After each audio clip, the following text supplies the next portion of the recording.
Hey guys, David Patrick Green, davidpatrickgreen.com, hackhollywood.com, actorpower.com. Well, I am out here in the weather just for you guys, and I just wanted to talk to you guys a little bit about how we tend to overcomplicate really simple things. So today's message is keep it simple. I'll try to cover as many areas as I can, but just remember, whatever it is you're trying to do in life, in acting, whatever it is you're trying to do, keep it simple. The KISS principle, keep it simple.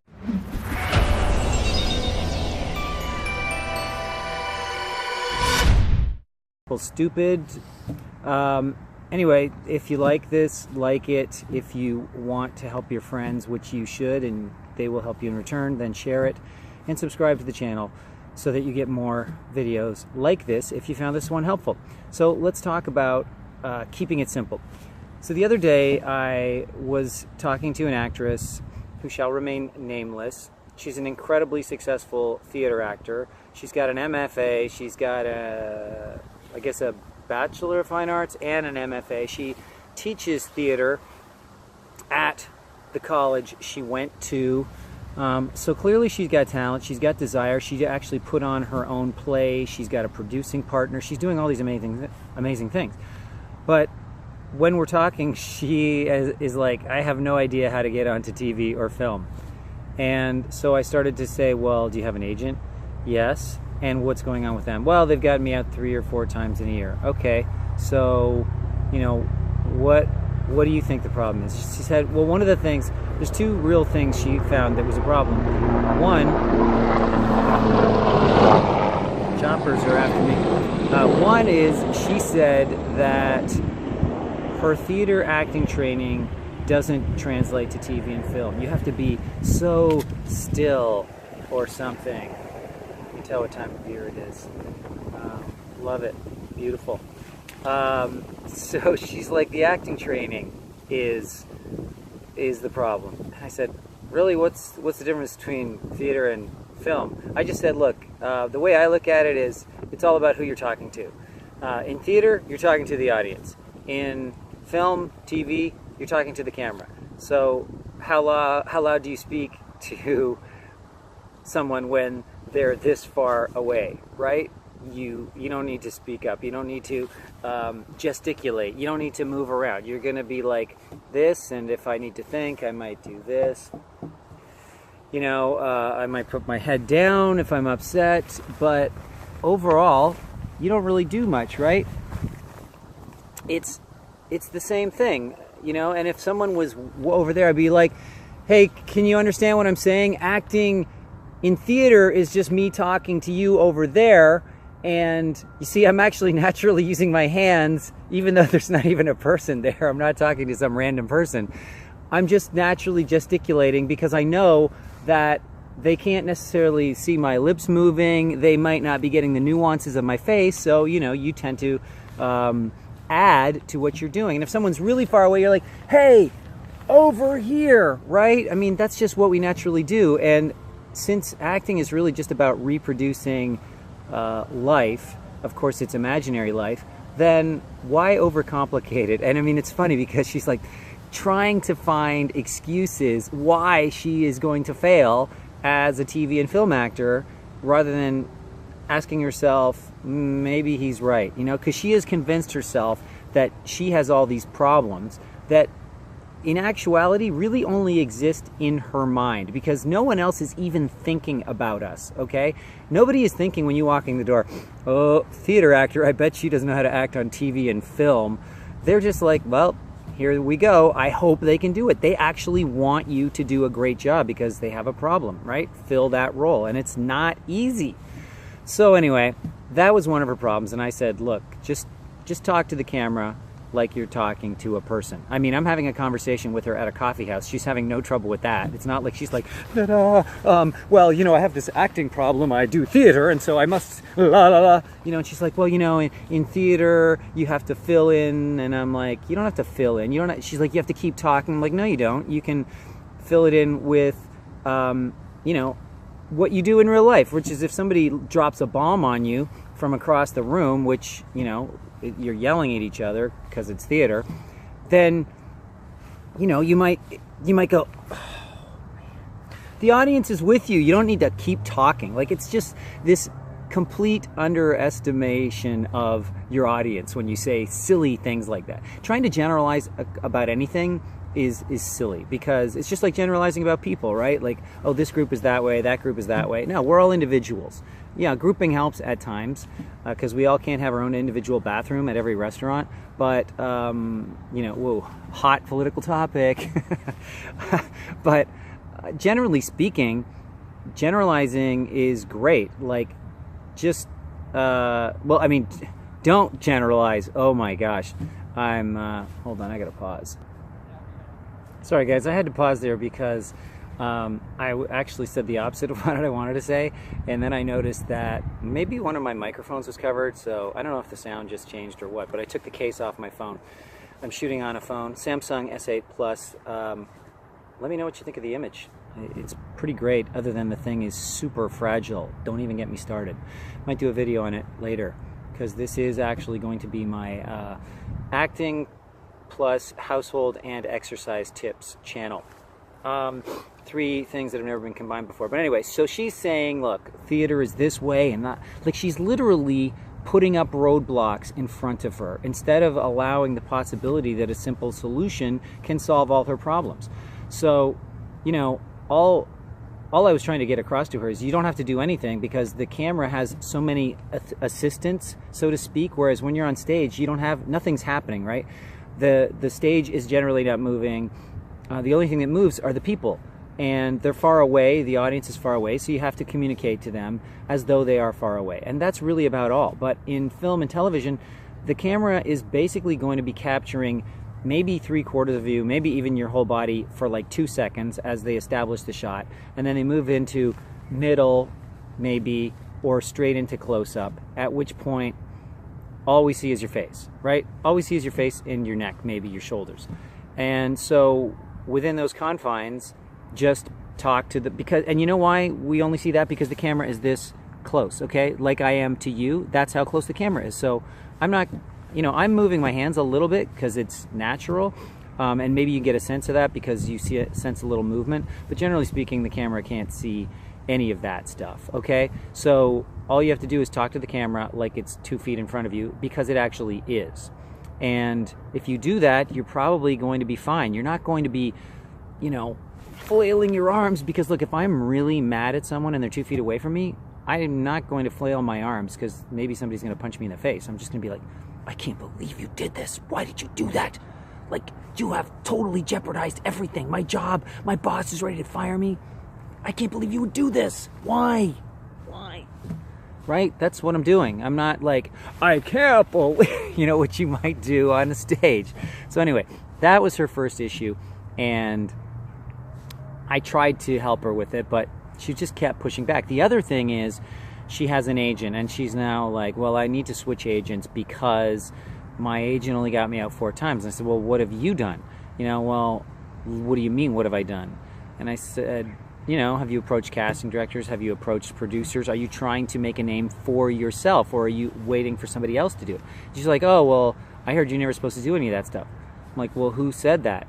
I don't know, everybody. Yeah, right. Well, who's working and who's not? The people that are saying don't do this, or the people that are just doing what they feel they must do to become successful? I mean, who is giving this advice? It's people that are not successful that you're hanging around with, because you're probably not hanging around successful actors, or it's people that are trying to sell you something, or people that have a vested interest in you doing what they are telling you to do. Like, for instance, casting directors say don't approach casting directors directly. Why do they say that? Because they don't want a bunch of actors showing up at their office at any given time, because they feel like it would be inconvenient.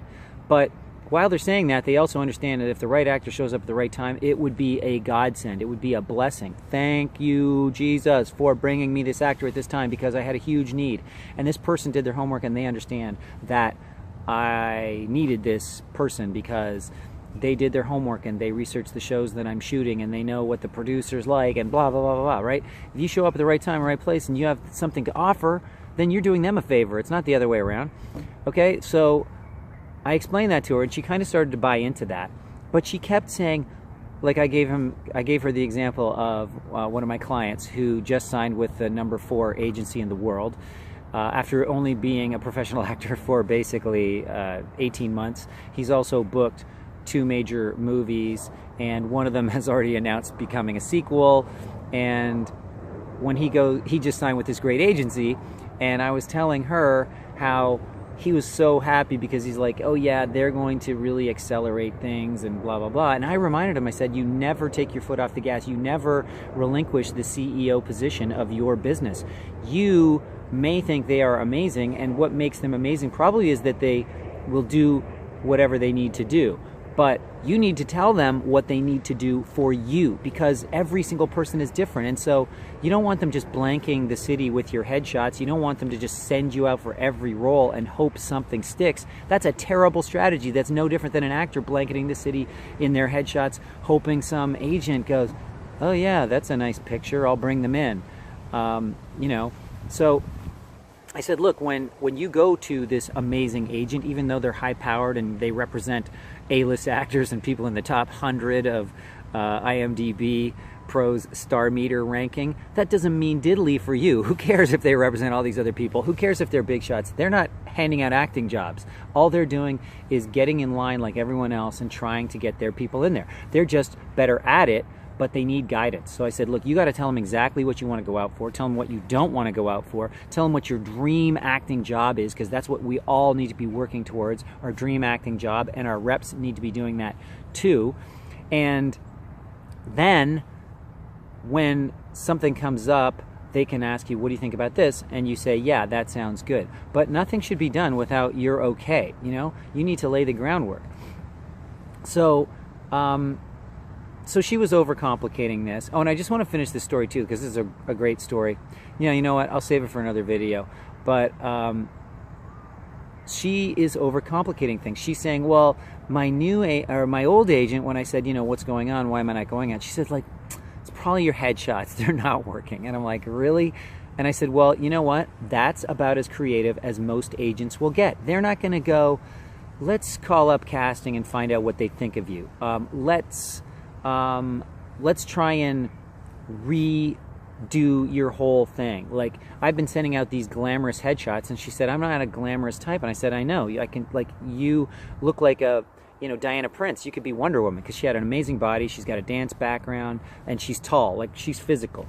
And yet she's a little bookish, right? And I'm like, you could be that type of person, you know, the unassuming, ass-kicking femme fatale, a bit of a femme Nikita, right?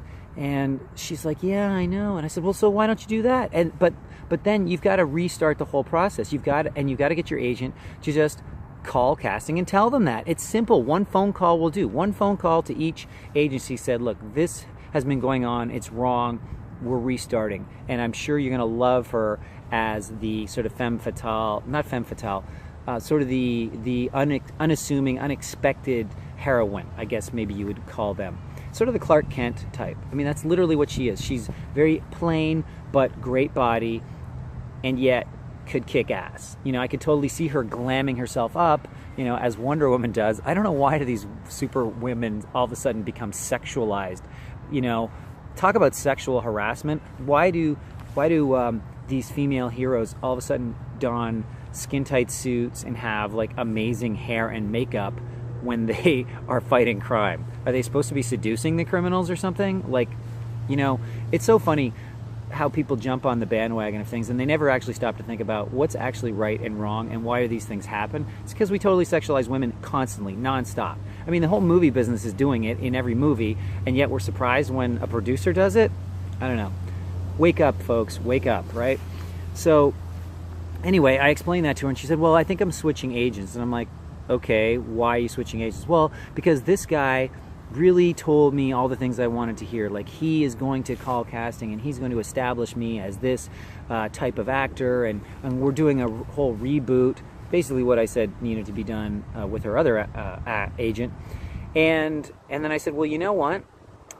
Don't be surprised. Like, I know it feels great right now, but don't be surprised if within a couple of months the honeymoon is over, because agents are salespeople, right? They sell actors on being represented by them. Okay, they don't represent people they don't want to represent, and if they want to represent someone, they're going to tell them what a great job they're going to do. And so, you know, they're going to try maybe in the first couple of weeks because they're really enthusiastic about you and you're new and they're like, wow, I hope this works. But guess what? If it doesn't work for them, they get over it really quick and things are going to revert to the norm, which is they're going to submit you electronically. They're probably not going to call, especially if they do get you out and you don't get amazing feedback because maybe you went out for the wrong stuff that you're not even right for. If you don't go out for stuff that you're right for, it's never going to be a fit. It's going to make you look like an inferior actor, even if you're a great actor, right? It's like Kevin Spacey did a great series. Oh, Kevin Spacey, here we go. Kevin Spacey did a great series of impressions on Saturday Night Live many years ago, and one of them was if various people, I think, auditioned for the role of Han Solo, and one of the auditions was Christopher Walken, auditioning for the role of Han Solo. And it's like, it would have been a completely different movie if Christopher Walken played Han Solo. It was like, the Millennium Falcon, she did the Kessel Run in 12 parsecs, don't you know? And, I mean, I saw this when I was about 17 or something. It was hysterical. I don't know how good my Walken impression is. Chicken! I like chicken! But anyway, she thought that switching agents is going to change something, and I'm like, it doesn't change who you are. So, you know, if they're not just willing to call up casting directors and make darn sure they see you for the right parts, then it's just going to become like it was before. Like, if I said, look, you got to put yourself in the shoes of producers or casting directors. If you're sitting here and you've seen this person being submitted before, maybe you brought them in, maybe you haven't brought them in, what difference does it make to you which agency is submitting this person? It's just like, okay, agency A, oh, just submitted this headshot. Okay, I'm going to bring them in, I'm not going to bring them in. I mean, their resume hasn't changed. And actually, one of the things she talked about was, yeah, he's going to help me tweak my resume, the formatting. I'm like, oh my God, this is the guy you want to switch to. He's basically revealing that his imagination and his willingness to do stuff is about as creative as the one you're leaving. His answer to your problems is tweaking your resume formatting? Like, what? Out of the thousands of actors, do you think that they actually look at a resume more than... First of all, they look at the headshot for half a second, then they look at the resume for a quarter second. Does it have any credits on it? No. You know, oh, it doesn't have any credits on it, but this is an amazing font. Let's bring her in. Really? Come on, people. And I know you're hearing this stuff, and you're like, people talk to you about how great your package is. Simplify, simplify, simplify. The only things that really matter is who you are, making sure that the right people know who you are, and knowing that what it is you're actually capable of. The rest of it is all window dressing and means nothing. And some of these things may get you in the door once in a while, but they don't change your career. They don't change the big picture. You're going to fall on your face if you dress yourself up as, you know, a supermodel, but you can't walk the runway, okay? You know, you're literally going to fall on your face. An apt metaphor. So guys, simplify, simplify, simplify. Don't overcomplicate, whether it's your acting or whether it's your representation or anything else.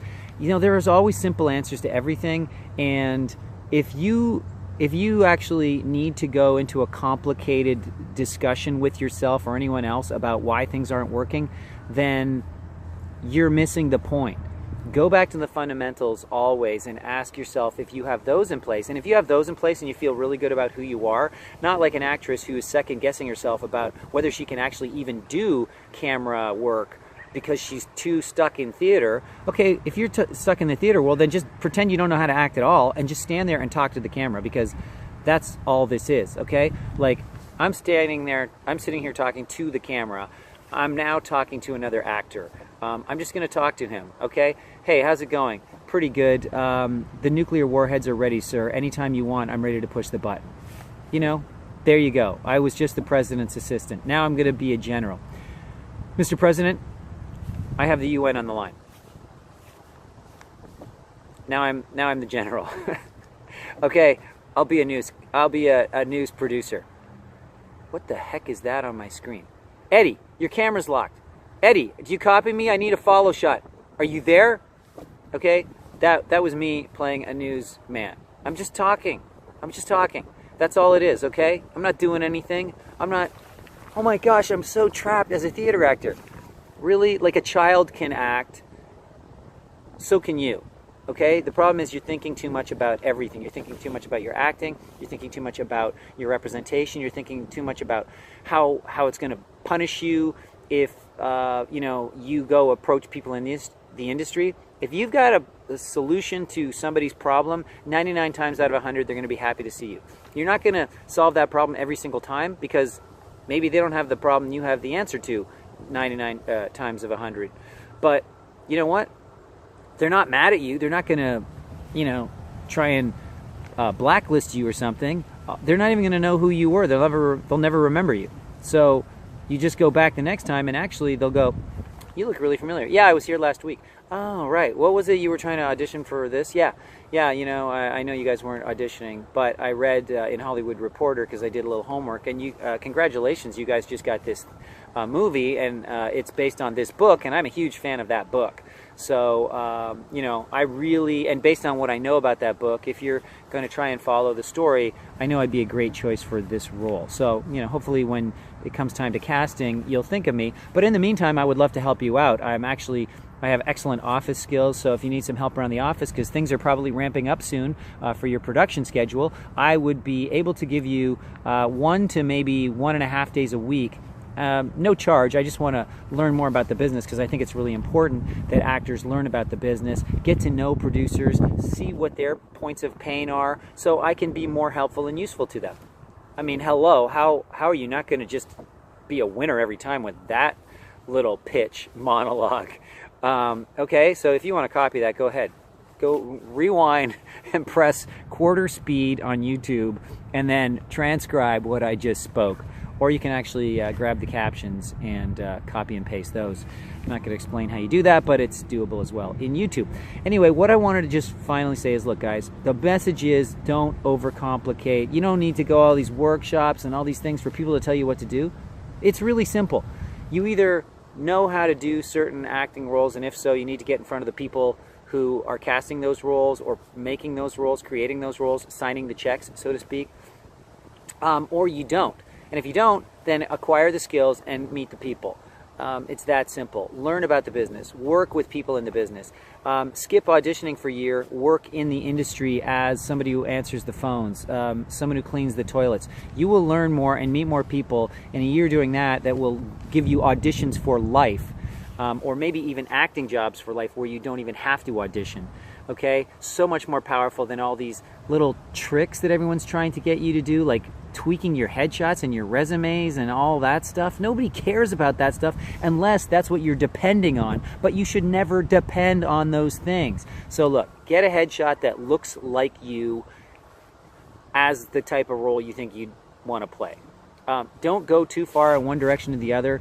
Casting directors have some imagination. I wouldn't say they have a lot, but they have some imagination. So, you know, if you look like, you know, whatever, then they'll probably believe it. Like, you know, I could probably play anything from blue collar to suits to generals to, you know, a lot of things in that realm.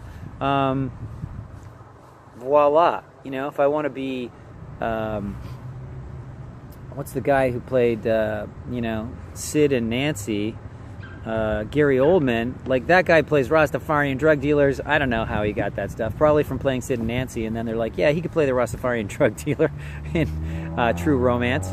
You know, that's a whole different ballgame. But for the time being, just be who you are and have your picture look like that. And by the way, Gary Oldman's picture just looks like Gary Oldman. It doesn't look like, he doesn't have one for Rastafarian drug dealer, you know, one for Commissioner Gordon. He's just got, you know, it's just a picture. No, it doesn't say anything about you. It doesn't say anything about you.